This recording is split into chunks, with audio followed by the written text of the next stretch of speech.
طارق عزیز چې د یو ښه آواز مالک و په 28 اپریل په کال 1936 کې په جلندر کې زیږېدلی و. د دې تعلق د جلندر کورنۍ سره و.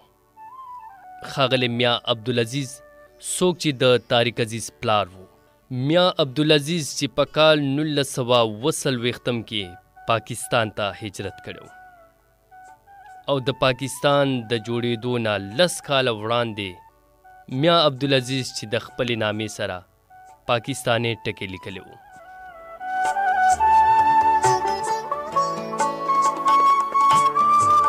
طارق عزیز چې خپل ابتدایي تعلیم هم د ساحوال نه حاصل کړی. د دې نه علاوه ریډیو پاکستان لاهور نه د خپل کمپیرنګ شروعات وکړو چې کله کال 1940 کې پاکستان ټلویزیون جوړ شو نو طارق عزیز د پی ټی وي وړومبنی مردانه اناونسر و او همدغه شان په کال 1995 کې د سټیج شو نیلامگر کی دوی ته شهرت ملاو شو. देखती आंखों सुनते कानों आपको फरजाना तालपुर और तारिक अजीज का सलाम. دغه پروګرام تر ډېرې مودې پورې جاری و چې په بعد کې دیتا بزم طارق عزیز شو نوم ورکړی شو.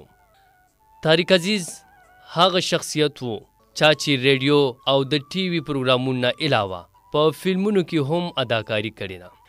د دوی وړومبنی فلم انسانیت چې په کال 1980 کې جوړ شوی او دې نه علاوه نو ډېر فلمونه چې په هغې کې سالګره، قسم، اوس وقت کی، کټاری، چراغ کہا، روشنی کہا، ہار گیا انسان چې پکې قابل ذکر وړ دي.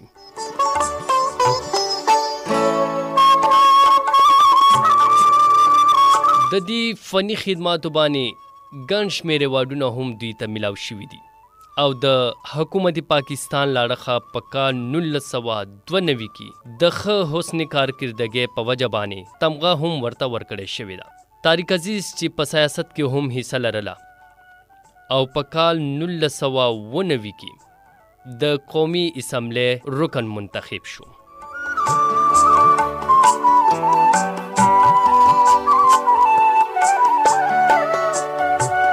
د دې هر څه نه علاوه طارق عزیز چې په شعر و شاعرۍ کې یو خپل آواز لرلو، یو خپل نامه لرله.